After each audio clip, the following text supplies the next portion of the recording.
Hello, everyone. Welcome to Too Much Mary. This show, these interviews, these conversations are all about me bringing people who inspire me because they are doing something in their life to bring awareness, to inspire others, to help people. And these are the people who I see have a lot of wisdom in them, and I want to share them with you. On the other side of the screen, I have Itzel. She's a stay-at-home mom from Texas. She used to be a health coach and then transitioned into becoming an anxiety coach, and now helps bring awareness to everyone who is dealing with anxiety and is giving them tools and ways to handle anxiety like she does. She found some anxiety tools to help her when she had an experience that she will later on speak about. And she discovered few ways that help her get out of that mode.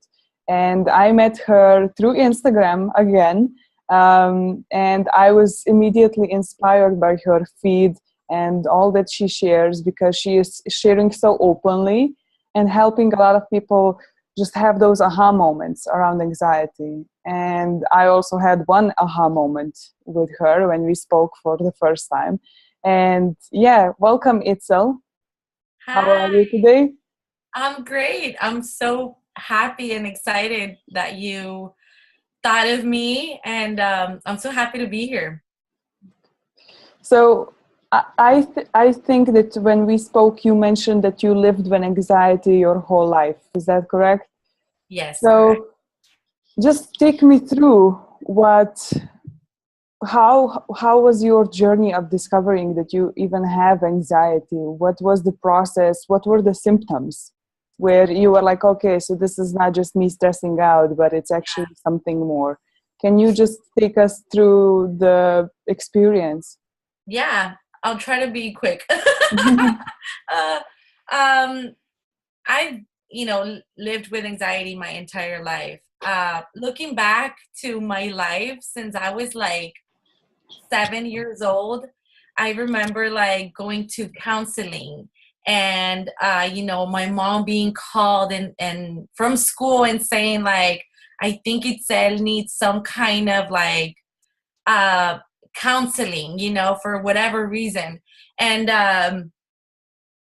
there were a lot of things obviously like I didn't understand, and I was very misunderstood as well.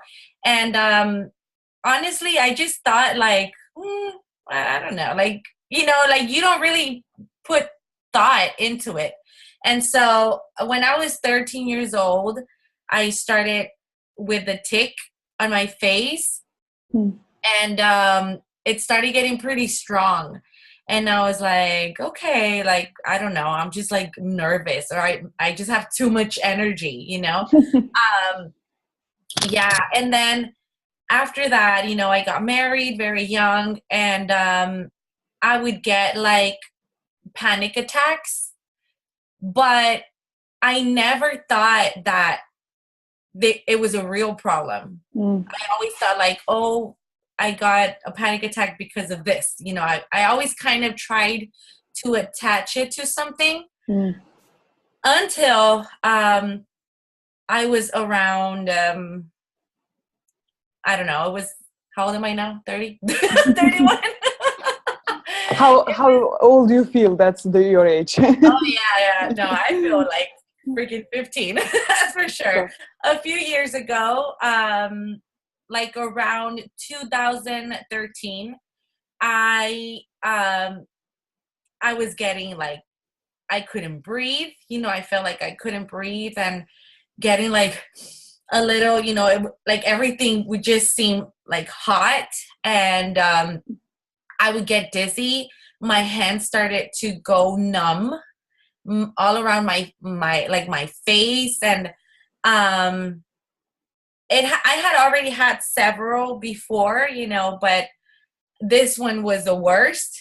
And I was actually driving my car, and I started feeling like this burden in my chest, and I was like, where the hell is this coming from? Like, why do I feel like that?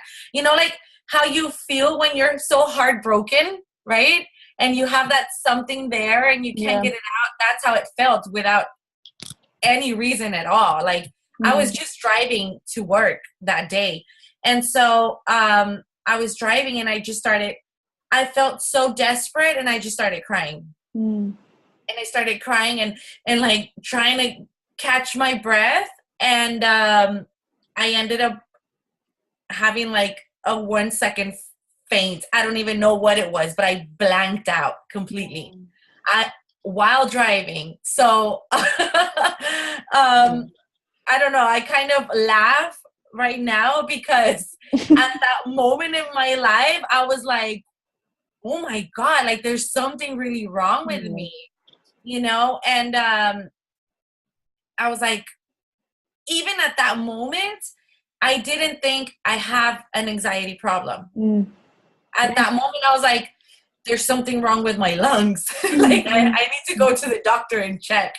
And so I went to the doctor and I went to get a physical and I was like, doctor, please check my lungs. I can't breathe and, you know, there's something wrong. And I thought, I mean, Google kills you, you know, because I would Google my symptoms and I was like, never do that. Never do that. Don't Google your symptoms. Don't Google. Like less than a month. Yeah. Oh God, I've been down that rabbit hole. Like, don't Google shit. Like, but you don't want to, like. Google will kill you. Yeah. And so I asked her, I was like, I heard, you know, that I saw you read this on Google. Have, like a heart disease. And oh my God. Like, okay, like let me just check you, you know. And she did a complete physical on me. And when she came back, she was like, you know what? Like, I don't see anything wrong with your lungs.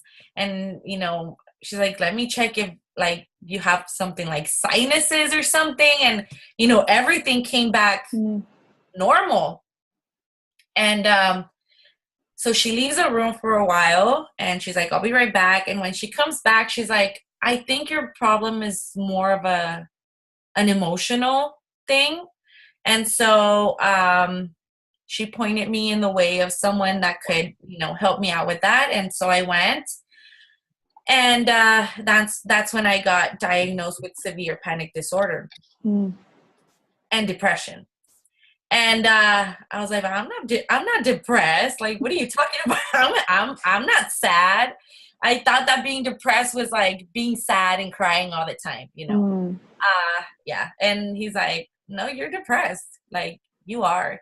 And I was like, okay, well, how do I get rid of it? Like, how do I get rid of this severe disorder that I have?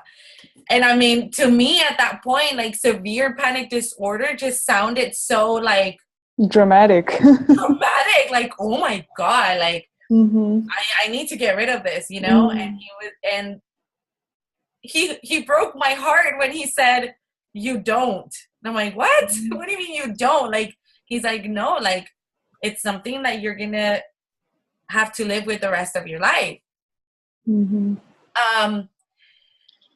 And you know, I started going to therapy, and I took some antidepressants, which for me they made it worse. I think that there could be a point where you do need medication when it's like very, very severe.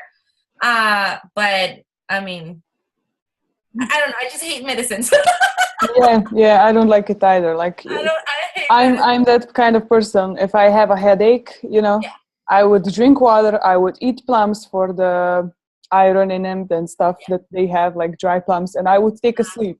And if after that I wake up and my head still hurts, like if it's not hurting that much, I won't take the pill. Like I'm never like, I always try to find an alternative, because I know that headaches and stuff is caused mostly by dehydration, because we don't drink enough. Exactly. And if you take a pill and a sip of water, it doesn't hydrate your body. No. It just makes you feel like a placebo effect. Oh my God, this is going to work now. So let's just brace myself for being normal, you know, so it doesn't help. And yeah, one of the, like, not one, two interesting things that I learned from talking with you, like, even I didn't know this before, I didn't came across you, and you really opened up my eyes to just two very important things in my life. Because when we were talking, you described me your symptoms, like, oh my God, like, I had to check my lungs, like, is it something wrong? And then I remembered for an event that I had when I was in high school. I was so stressed. I was studying all day, all night, because I was preparing for exams and stuff. And I just remember having like a week-long period where I couldn't take a deep breath in. Like, I was just, like, I was breathing, I was functioning, I was alive, but, I couldn't take this deep, relaxing breath that sometimes just so feels good, right? Yeah. And I remember being just like, I was panicking over why can't I take a deep breath, because I really felt like I needed one and I couldn't take that deep breath, and I was crying. And I remember talking with my mom. I was like, Mom, something is not okay. Like, I can't breathe. Like, fix me, And she was like, I can't fix you. I'm not a doctor. Like, I have no idea what's going on with you. And she was like, go to the docs. I don't know. And I went to the doctor's office and I was like, doctor, like, something is wrong. Like, my heart, my body, my lungs, something is not functioning. I don't know. Am I dying? What's happening? Like, I can't breathe. And he put me up on these tests, and he put me on those wires to check my heart and to check like the whole lungs. I did some exercises for lungs, like with some equipment he had. And I was just like, okay, something's gonna come up. And I remember a week after, I received like a envelope, and it had my results, because these results had to be processed, and it took them a week. And I remember reading, like, it's a psychological nature, like, these symptoms are a psychological nature. There is nothing physically wrong with you. And I was like, showing it to my mom, and we were both looking at each other, and she was like, you crazy? And I was like, I don't know. Does this mean I'm crazy? Like, I'm cuckoo? I don't know. And she put it on the side. She was like, okay, well, if it's psychological, you can breathe, so don't make excuses, like, just breathe, I was like, okay. And I never put a meaning to that event. It was just like, okay, something weird. Like, it turned out that I'm like, something's wrong with my head. I don't know. And I never really wanted to make it a meaning because I was afraid to make it a big deal, So I was like, nah, nothing.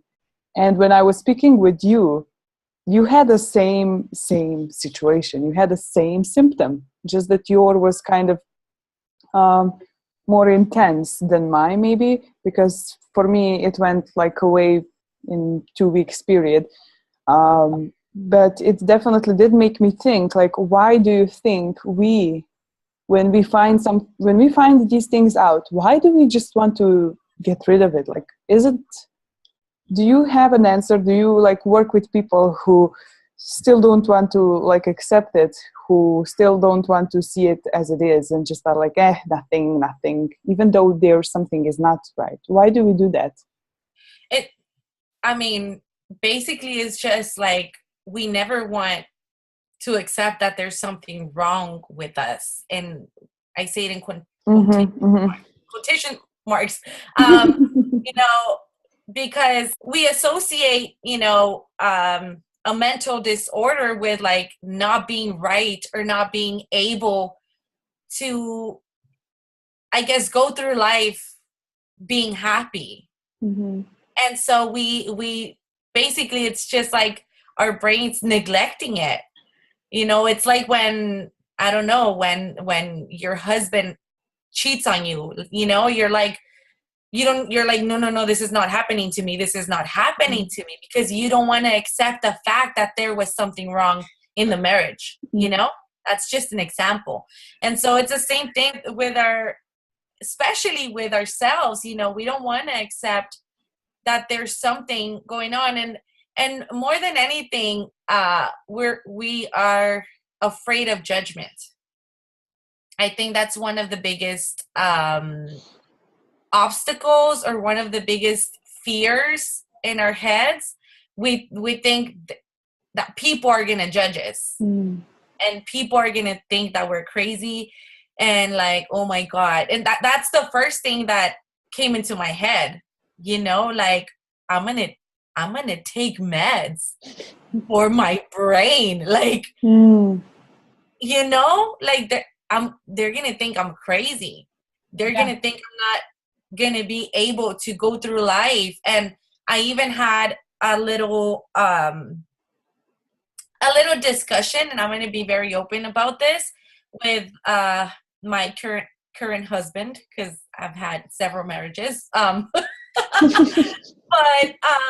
with my current husband, I wanted to be a mother. I wanted to have a kid. And I know that maybe he didn't do it in a place of like wanting to make me feel bad, but he did kind of say like, are you ready? Because at that point I was kind of in a bad place. And he's like, are you sure? Like, kind of like, and I felt so like, oh my God, do you really think that I'm not capable? And so obviously, we got through it. Now I have a beautiful baby, and I mean, my mental health has never been better. But it is kind of like that fear of being judged, because we hear mental disorder and we think it's something crazy, and it's just an illness, just like diabetes, just like, I mean, any other illness, Yeah. Like I don't necessarily connect like anxiety with mental disorder. To me, it just, I don't know, maybe it is in a way, but for me, it feels totally different.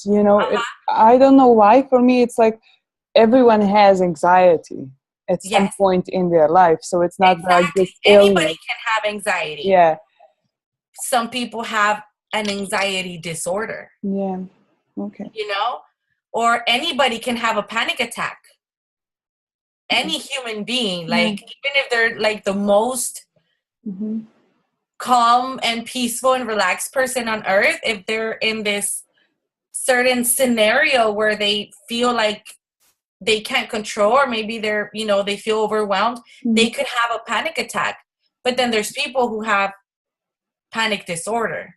So what's the difference between like anxiety and anxiety disorder, panic and panic disorder? Like what's the difference between it? Like how can we see like the difference between? Okay, so an anxiety attack or a panic attack, usually it's like, it can be like, it's the fear, or it's the manifestation of feeling fear or being uncomfortable. And it's the manifestation of that, right? Okay. When there's anxiety disorder or panic disorder, it's like you have those feelings and those symptoms, but you don't really know where they're coming from. There's no real trigger. Oh, okay. So the difference is the reason behind it. So if it's like anxiety, it's something that's going on in your life and you're just stressing out. Like it was in my example where I just had overwhelm in my school. And anxiety disorder is when you're just don't even recognize or don't know what the reason could be. So that's something also that I learned from you, because I even wrote this thing down, because for me it was just like so new. I never knew that like someone can just have anxiety and have no reason for it. Like I couldn't grasp that. And this is something I really just want to point out in this video for everyone listening. You are not crazy if you have an anxiety and have a reason for it. And you're not crazy if you have anxiety and don't even know why. So the difference is just like the reason behind it. Or is there something else? It's just, let's put it like this, like just as it is, there's a malfunction in our brains. It's a disorder, like it's out of order, it's out of control. And when the doctor told me, like, you have panic disorder and you can't get rid of it, I was like, what? Am I gonna have panic attacks like for the rest of my life? Am I gonna live like this? And this is a thing, like, people think, because I used to think like that, that because they have a disorder, they have to live like that for the rest of it. And that's the scary part. That's the scary part, thinking that you're gonna be having panic attacks for the rest of our lives. That you can't fix it, right? Yeah, that you can't fix it. You can't fix it. And the good news is that you don't have to live like that. I still have panic disorder, but I've learned to, I'm not gonna say control it, because I don't like to call that, because one of the things that causes a lot of anxiety is when you want to control everything, right? So sometimes you just gotta let things be.